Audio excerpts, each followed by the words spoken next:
Branch એટલે જો તમને સાવ સાદી વ્યાખ્યા આપું તો બ્રાન્ચ એટલે કામનો પ્રકાર.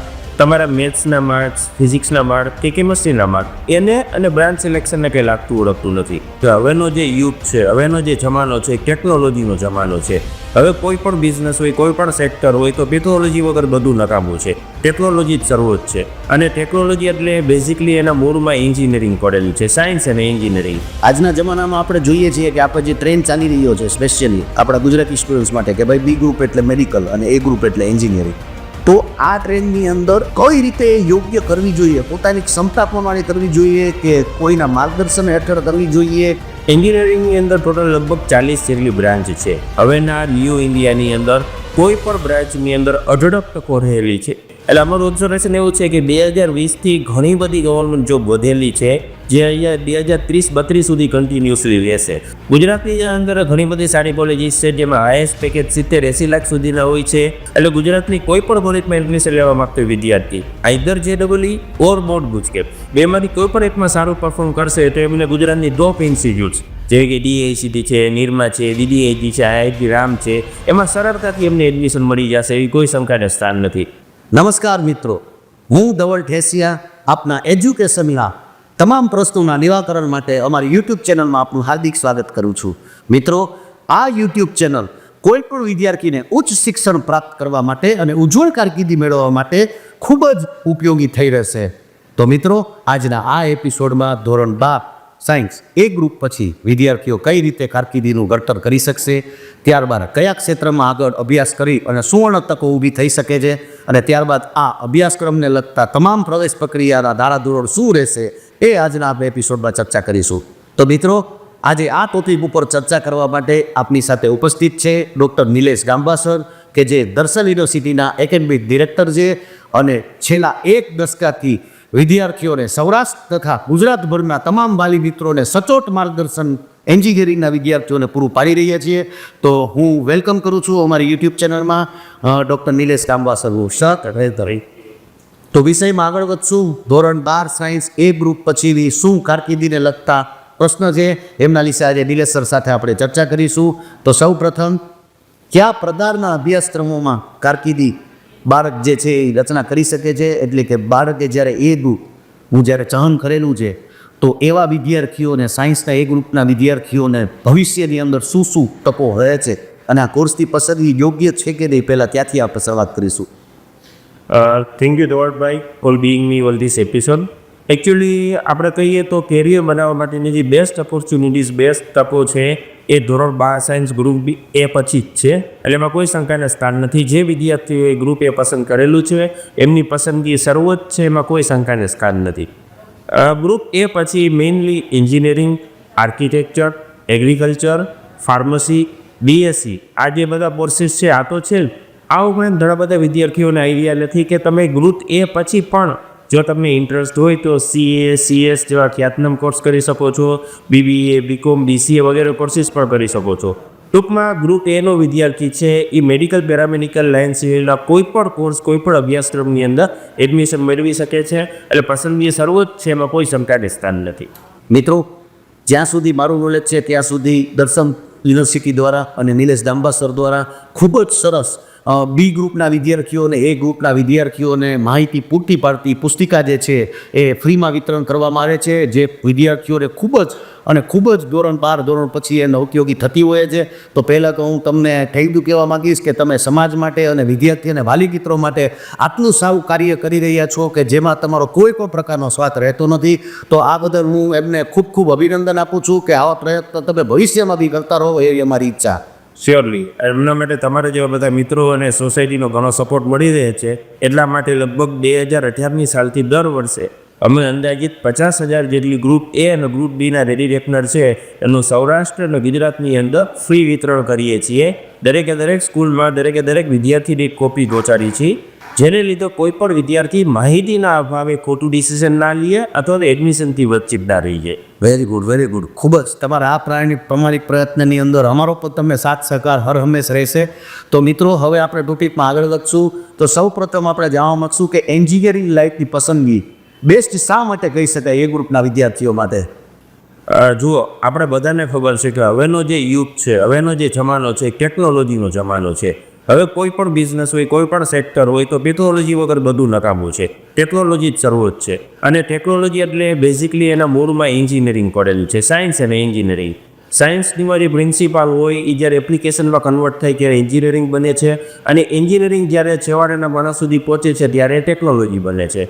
એટલે હવેના નવા જમાનાની જે નવી રિક્વાયરમેન્ટ છે બધી ટેકનોલોજીની મદદથી જ આપણે સર્વ કરી શકીશું, ને એના માટે engineering is the right choice. That is first thing.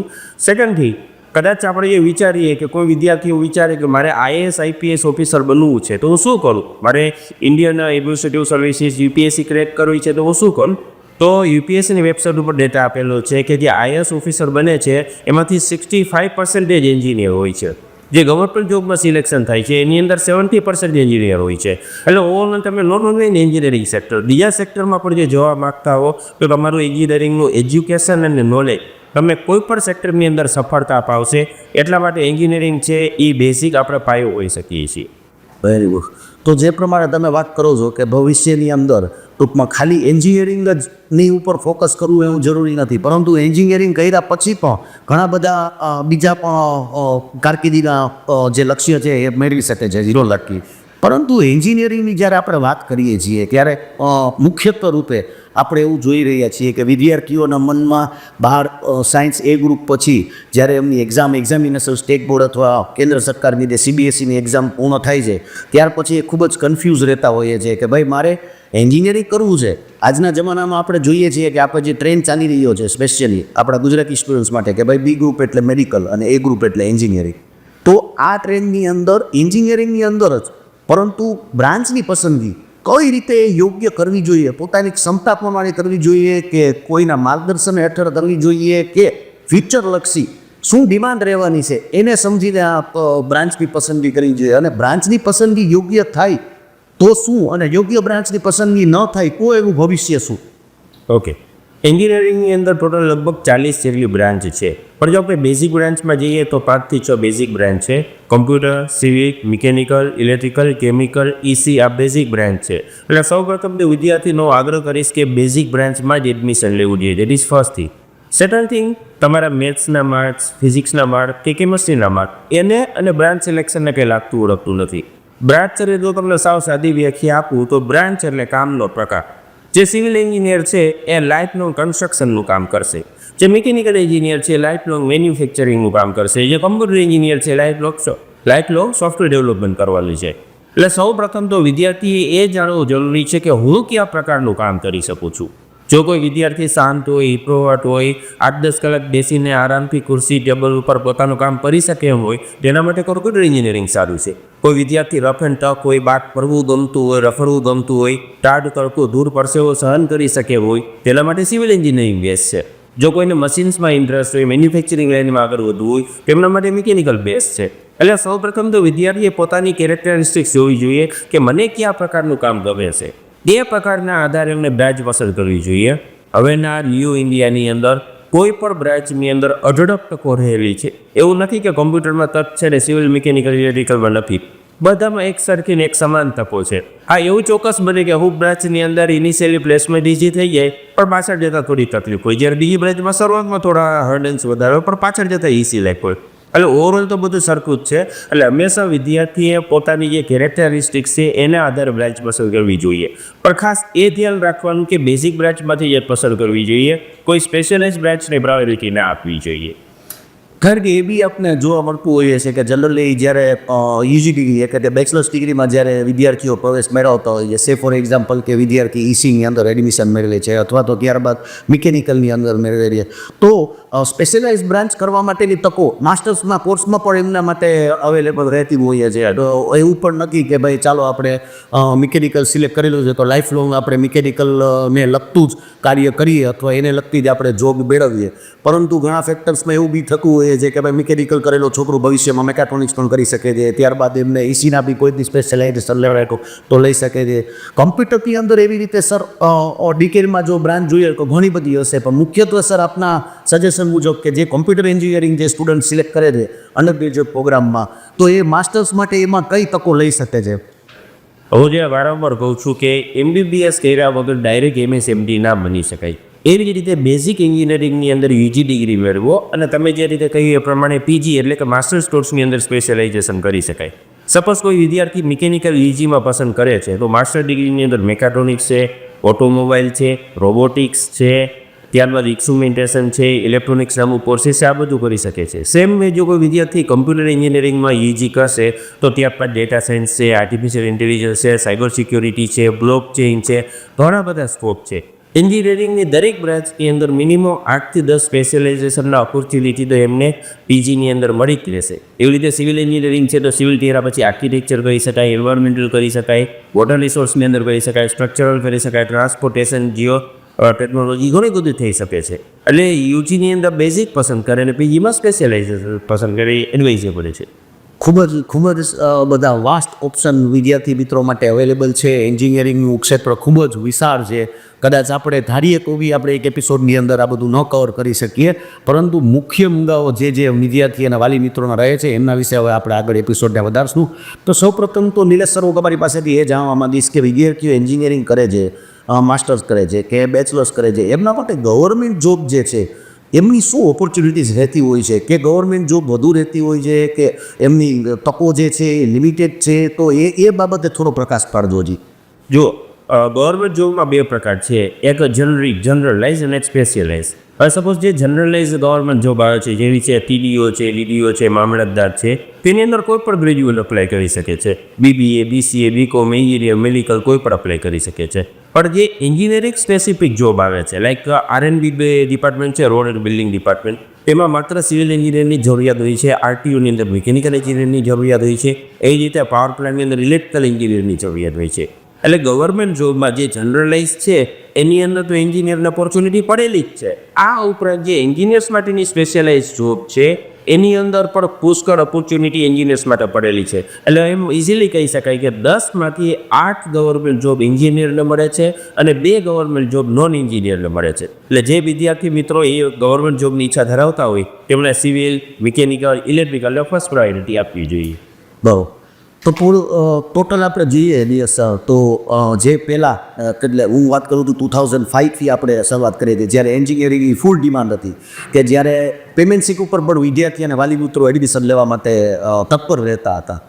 તો આજે જ્યારે 2024માં આપણે જ્યારે એપિસોડનું શૂટિંગ કરી રહ્યા છીએ તો 2005થી લઈ અને 2024 વચ્ચે કોઈ ગવર્મેન્ટ જોબમાં કોઈ અંતર આવેલું ખરી કે ભાઈ ઓપોર્ચ્યુનિટીઝ ગવર્મેન્ટ જોબની વધતી જાય છે કે લિમિટેડ ઓપ્શન થતા, અથવા નંબર ઓફ જોબની સામે નંબર ઓફ એપ્લિકેશન વધતી જાય છે, અથવા પ્રાઇવેટ સેક્ટરની જો આપણે ચર્ચા કરીએ તો પ્રાઇવેટ સેક્ટરની અંદર પણ પહેલાં જે ડિમાન્ડ હતી એન્જિનિયરોની એવી જ ડિમાન્ડ સેમ અથવા તો એનાથી વિશેષ કંઈ ડિમાન્ડ વધી છે, એમાં તમારા શું ઓબ્ઝર્વેશન છે?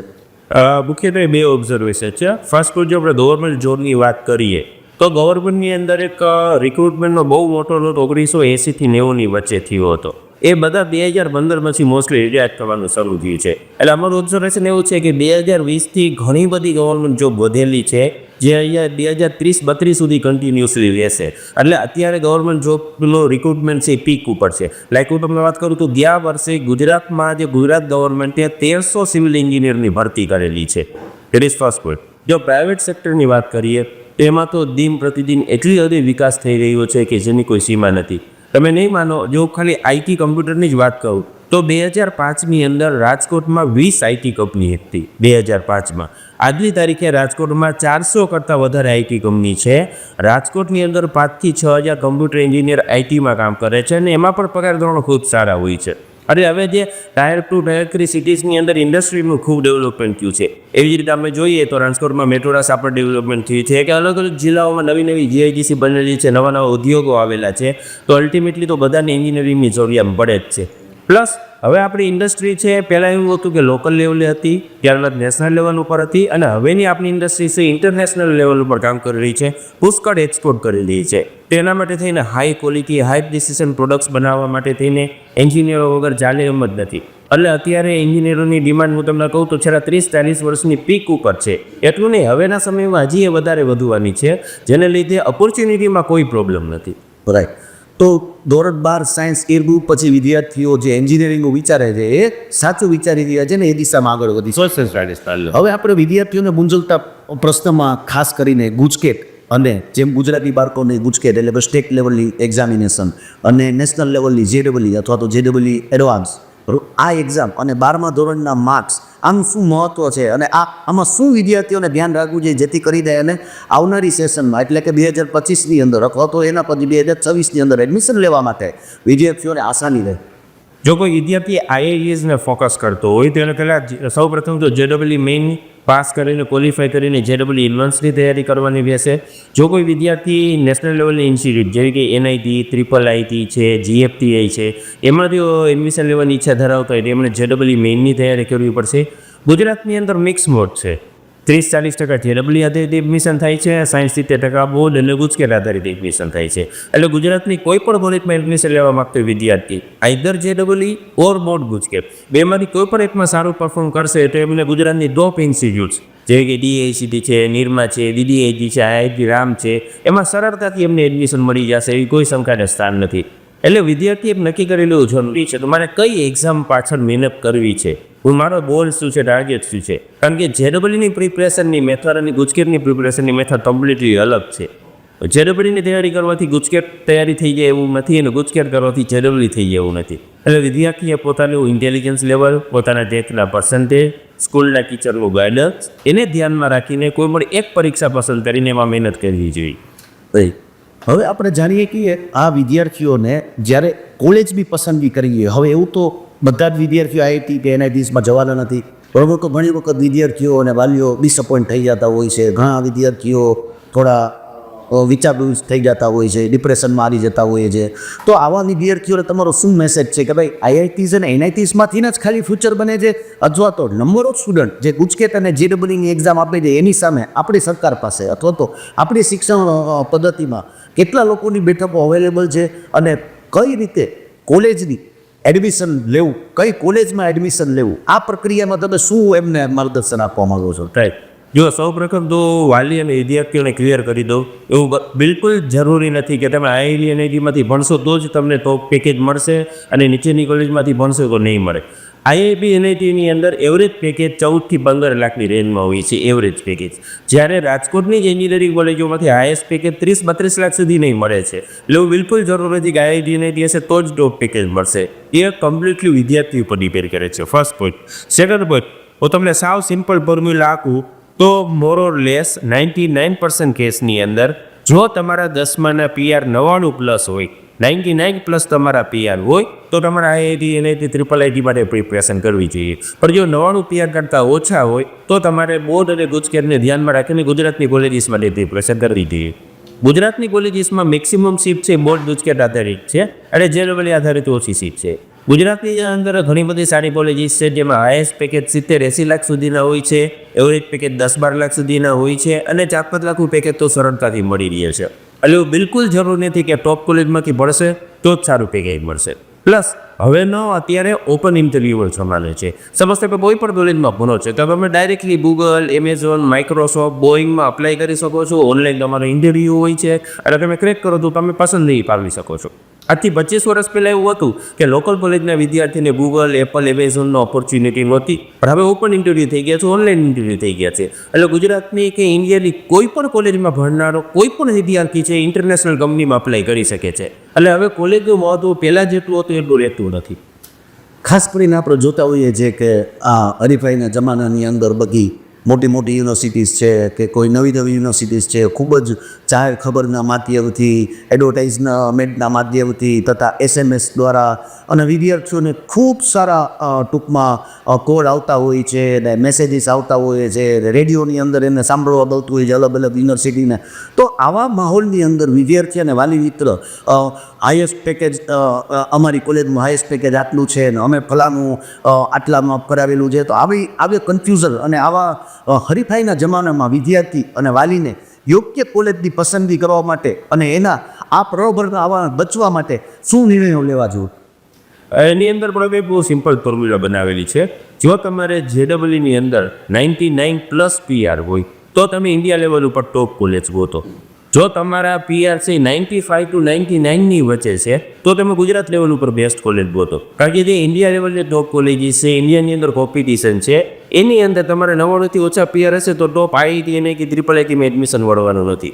95 થી 99ની વચ્ચે પીઆર હોય તો તમે ગુજરાત લેવલે બેસ્ટ કોલેજ ગોતો. અને જો વિલો 95 પીઆર હોય તો તમારા લોકલ રિજિયન, લોકલ સાઉથ ગુજરાતનો કોઈ વિદ્યાર્થી તો સુરતમાં વર્ગ ગુજરાત નહીં તો મહેસાણામાં, સૌરાષ્ટ્રનો હોય તો રાજકોટમાં સારી કોલેજ ગોતે. That is first thing. Second thing છે, કોઈ પણ કોલેજ કેવી છે એના માટે પહેલાં શાંતિથી ઘરે બેસીને કોલેજની આખી વેબસાઇટ જોવી જોઈએ, એનું પૂરું એનાલિસિસ કરવું જોઈએ. પ્લેસમેન્ટનો ડેટા ટ્રાન્સપરન્ટ આપેલો છે કે નહીં. ખાલી હોમ પેજ ઉપર હાઈએસ્ટ પેકેજ 70 લાખ લખેલું પણ અંદર કંઈ ડેટા ન આપેલો હોય તે કોલેજ નકામી છે. એટલે અંદર કમ્પ્લીટ ટ્રાન્સપરન્ટ ડેટા આપેલો છે, પહેલી જરૂરિયાત છે. બીજી જરૂરિયાત છે કે રૂબરૂ કોલેજની વિઝિટ કરવી. એના વગર કોઈ જ છૂટતો નથી. આપણે 4 વર્ષ સારી રીતે ભણવા માટે, 40 વર્ષની સારી કેરિયર બનાવવા માટે વાલીને વિદ્યાર્થીઓએ 4 દિવસનો સમય કાઢીને જે કોલેજમાં એડમિશન લેવાની ઈચ્છા હોય એમની રૂબરૂ મુલાકાત લેવી ખૂબ જરૂરી છે. વાલી એકવાર ત્યાં પગ મૂકશે ને અડધી કલાક એમને ખબર પડી જશે કે અહીંયા એડમિશન લેવાય કે ન લેવાય. બહુ સિમ્પલ ટોપિક છે. ખૂબ જ મિત્રો, વિદ્યાર્થી મિત્રો તથા વાલી મિત્રો ખૂબ જ સમજવા જેવી વાત છે. આજે જે નિલેશ ગાંબા સર જે આપની વાત કરી રહ્યા છીએ કે આપણે 25,000 કે 30,000 જેવી નાની રકમનો જો મોબાઈલ પણ ખરીદતા હોય તો પણ આપણે 2 દુકાને જઈ અને મોબાઈલને આપણે હાથમાં લઈને જોતા હોઈએ છીએ અથવા ઓનલાઈનના માધ્યમથી આપણે એના ફીચર્સ જોતા હોઈએ છીએ. તો જ્યારે આપણા જીવનનો સવાલ આવે છે, જ્યારે આપણી કારકિર્દીનો સવાલ આવે છે, ત્યારે આપણે વગર યુનિવર્સિટીથી જોઈએ અને જો આપણે કોઈ કન્સલ્ટન્ટ અથવા તો કોઈ પણના કહિયામાં જો આપણે એડમિશન અથવા કોઈ પણ જાહેર ખબર જોઈએ અને આપણે એડમિશન જો લઈ લેતા હોઈએ તો ખૂબ જ ખોટી વાત છે. તો ખૂબ જ સારું નિલેશ સર દ્વારા આ મેસેજ છે વિદ્યાર્થી મિત્રો માટે કે આપણે દરેક ઇન્સ્ટિટ્યૂટને ખૂબ રૂબરૂ મુલાકાત લઈ અને ત્યારબાદ આપણે કોઈ પણ યોગ્ય નિર્ણય જે છે લેવો જોઈએ.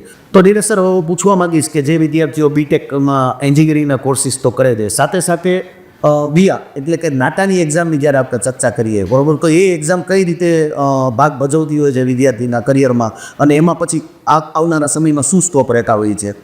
જે વિદ્યાર્થીઓને આર્કિટેક્ચરના કોર્સમાં ઇન્ટરેસ્ટ હોય અને એમને જે ઇન્ડિયા લેવલે એનઆઈટી અને school of planning and architecture એટલે કે સ્પા એમાં એડમિશન લેવું હોય તો એમના માટે એમને જેડબલઈ મેઇન પેપર 2 આપવાનું રહેશે. અને જો કોઈ વિદ્યાર્થીને ગુજરાતની અંદર આર્કિટેક્ચર કોલેજીસ આવેલી છે એમાં એડમિશન લેવું હોય એમના માટે એમને નાટાની પરીક્ષા આપવાની રહેશે. નાટાની પરીક્ષા વર્ષમાં 3 વાર લેવાય છે અને એમાંથી જે બેસ્ટ સ્કોર હશે એ કન્સિડર કરવામાં આવશે. રાઈટ. હવે એક આપણે રેપિડ રીતે આપણે વિદ્યાર્થી અને વાલી મિત્રોને આપણે જણાવવા માંગીએ છીએ કે ગુજરાત રાજ્યની અંદર કાઉન્સિલિંગની પ્રક્રિયા ગવર્મેન્ટ દ્વારા કઈ રીતે થતી હોય છે અને બેઠકની ફાળવણી કઈ રીતે કરવામાં આવે છે. એક શોર્ટ એવું તમે જો ઇન્ટ્રોડક્શન આપી શકો. ગુજરાતની અંદર એન્જિનિયરિંગ, આર્કિટેક્ચર અને ફાર્મસીના એડમિશન માટેની એક જ કમિટી છે, that is ACPC, admission committee four professional courses, જે અમદાવાદ એલડી કોલેજ ખાતે આવેલી છે. છેલ્લા 30 વર્ષથી આ કમિટી કામ કરે છે અને ખૂબ સારું કામ કરે છે.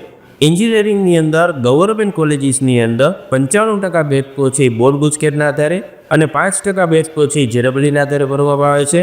પ્રાઇવેટ કોલેજીસની અંદર બોર્ડ ગુજકેટની 35%થી લઈને 90% સીટો છે, ડિપેન્ડ્સ ઓન ધ કોલેજ, અને જેડબલઈની 5% લઈને 55% સુધીની સે બેઠકો છે એ પણ એમના આધારે.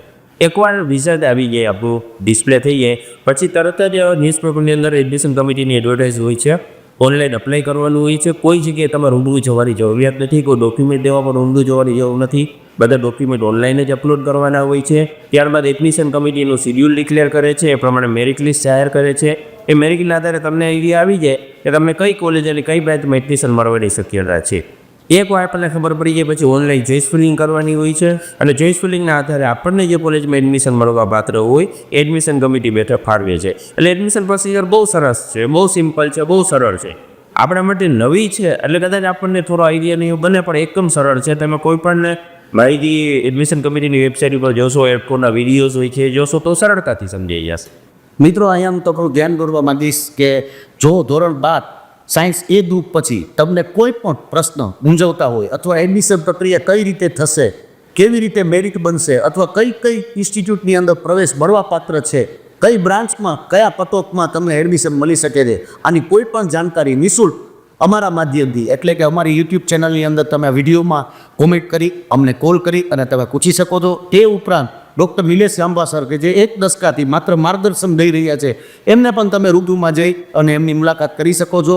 તે દર્શન યુનિવર્સિટીની અંદર બેસે છે તો એ બી તમને માહિતી આપશે. એમની આખી ટીમ છે કાઉન્સિલિંગની. તો મિત્રો આજે આપણે હવે એપિસોડમાં આગળ વધતા હવે છેલ્લા એક બે ક્વેશ્ચન એટલે કે ક્લોઝિંગમાં વાત કરીએ તો એન્જિનિયરિંગની મેઇન બ્રાન્ચ વિશે તો તમે ખૂબ જ સારી ઇન્ફોર્મેશન વિદ્યાર્થી તથા વાલી મિત્રોને આપી દીધી છે, પરંતુ એવી પણ બ્રાન્ચીસ છે કે જેની ડિમાન્ડ હજી પણ માર્કેટની અંદર જે પણ લોકો પાસે અવેરનેસ નથી, જેમ કે એગ્રીકલ્ચર થઈ ગયું, ડેરી ટેકનોલોજી થઈ ગઈ, કે જેમાં હરીફાઈ નથી વિદ્યાર્થીઓની, પરંતુ ઓપોર્ચ્યુનિટીઝ ઘણી બધી છે. તો આવી બ્રાન્ચ કે જે તમે નિહાળી લો અથવા તમે અનુભવી લો એ એવી બ્રાન્ચ કે જે વિદ્યાર્થીઓ લેતા નથી પરંતુ એમની ડિમાન્ડ ખૂબ સારી છે, આવી કોઈ અન્ય બ્રાન્ચ ખરી? એન્જિનિયરિંગની જો વાત કરીએ તો એમાં એક બ્રાન્ચ છે ઇન્સ્ટ્રુમેન્ટેશન એન્ડ કંટ્રોલ, જે આઈસી તરીકે ઓળખાય છે.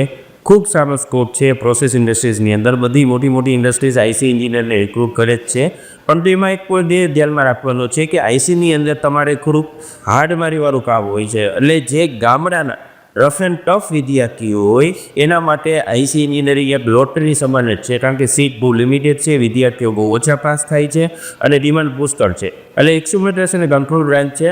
આ ઉપરાંત તમે જેમ કે એગ્રીકલ્ચર છે, ડેરી ટેકનોલોજી છે, તો એની પણ ખૂબ જ ડિમાન્ડ છે, પરંતુ એગ્રીકલ્ચર અને ડેરી ટેકનોલોજીના એડમિશન માટે જે એગ્રીકલ્ચરની કમિટી છે GSA UCA એના ઉપર એને એડમિશન થાય છે. એ માત્ર બોર્ડ અને ગુજકેટ આધારિત થાય છે અને એની અંદર આપણે ગુજરાતની જે 4 બહુ ખ્યાતનામ યુનિવર્સિટી છે, જુનાગઢ, આણંદ, દાંતીવાડા અને નવસારી, આ 4 ગવર્મેન્ટ યુનિવર્સિટીની અંદર એમાં એડમિશન મળી રહે છે અને એમાં પ્લેસમેન્ટનો રેશિયો પણ ખૂબ સારો છે. એટલે મેથ સ્ટ્રીમ સિવાયની જો કોઈ સ્ટ્રીમ વિશે વિદ્યાર્થી વિચારતા હોય તો ઇન્સ્ટ્રુમેન્ટેશન કંટ્રોલ છે, એગ્રીકલ્ચર એન્જિનિયરિંગ છે, ડેરી ટેકનોલોજી છે, તો આ પસંદ કરી શકે છે. તો આપણે વાત કરીશું કે 12 સાયન્સ એ ગ્રુપના વિદ્યાર્થીઓ ફાર્મસીના કોઈ સ્કોપ રહેતો હોય છે કે કઈ રીતે હોય છે? ફાર્મસીની અંદર ગ્રુપ એ અને ગ્રુપ બી બંને વિદ્યાર્થીઓ એડમિશન મેળવી શકે છે અને બંને માટે ઓપોર્ચ્યુનિટી છે. ફાર્મસીની પણ ગુજરાતમાં ઘણી બધી કોલેજીસ છે જેની અંદર બોર્ડ ગુજકેટ અથવા તો JEE અથવા તો નીટ યુજીના આધારે એડમિશન મળી શકે છે. એટલે એ ગ્રુપનો વિદ્યાર્થીને જો ફાર્મસીમાં ઇન્ટરેસ્ટ હોય, બાયોટેકનોલોજી સેક્ટરમાં ઇન્ટરેસ્ટ હોય તો એ પણ ડેફિનેટલી કરી શકે છે. Very good. ખૂબ જ ધન્યવાદ નિલેશ સર આપનું કે તમે અમારા એપિસોડના પાર્ટ બન્યા અને વિદ્યાર્થી તથા વાલી મિત્રોને ખૂબ જ સારી એક વેલ્યુએબલ ઇન્ફોર્મેશન જેને કહી શકાય કે એન્જિનિયરિંગના એ ગ્રુપના વિદ્યાર્થીઓને કઈ રીતે પ્રવેશ મળે છે, કઈ કોલેજની પસંદગી કેવી રીતે કરવી જોઈએ, કઈ રીતે ઉજ્જવળ કારકિર્દી બનાવી શકે છે, આમના વિશે ખૂબ જ સારી ઇન્ફોર્મેશન આપણે ડૉક્ટર નિલેશ ગાંબા સર પાસેથી પ્રાપ્ત કરેલી છે. હવે હું નિલેશ સરને એક છેલ્લી રિક્વેસ્ટ કરીશ કે આ જે 12થના વિદ્યાર્થી છે એ ગ્રુપના એમને તમે શું મેસેજ આપવા માંગો છો કે જેથી કરીને તમારા મેસેજથી જો એમના જીવનમાં કોઈ પરિવર્તન અથવા તો જે સારામાં સારા ઇન્સ્ટિટ્યૂટમાં સારી બ્રાન્ચની અંદર પ્રવેશ મેળવી શકે એમને મદદરૂપ થઈ શકે? વિદ્યાર્થી મિત્રોને હું એક જ માહિતી આપવા માગીશ કે આપણને 1947માં આઝાદી મળી ત્યારથી લઈને અત્યાર સુધીના 80 વર્ષની અંદર આપણે જેટલો ગ્રોથ વિકાસ કરેલો છે એના કરતાં વધારે આવનારા 10-20 વર્ષની અંદર કરવાના છીએ. And that is with the help of technology, right? એટલે વિદ્યાર્થી મિત્રો માટે ગોલ્ડન ઓપોર્ચ્યુનિટી અત્યારે આપણા ભારતની અંદર રહેલી છે. માત્ર એમને ખાસ ફોકસ રહીને વિધાઉટ એની ડિસ્ટ્રેક્શન 2 થી 4 વર્ષ માટે સારી રીતે અભ્યાસ કરવાની જરૂર છે. જો એ સ્કિલવાળા એન્જિનિયર બનશે, સ્કિલવાળા આર્કિટેક્ચર બનશે, સ્કિલવાળા ફાર્માસિસ્ટ બનશે તો કોઈ પણ સેક્ટરની અંદર એમને ટોપ ઉપર પહોંચતા કોઈ રોકી શકશે નહીં. એટલે ખાસ વિદ્યાર્થી મિત્રો 3 થી 4 વર્ષ માટે જો તમે તપ કરી લેશો તો તમારી બેસ્ટ કરિયર બનશે, એમાં કોઈ જ ચપકારે સ્થાન નથી. તો વિદ્યાર્થી તથા વાલી મિત્રો, આશા કરું છું કે અમારા આ યુટ્યુબના એપિસોડના માધ્યમથી ધોરણ 12 સાયન્સ એ ગ્રુપના તમામ કોર્સની અને પ્રવેશ પ્રક્રિયાને લગતા તમારા મૂંઝવતા પ્રશ્નોનું અમે સમાધાન આપેલું છે.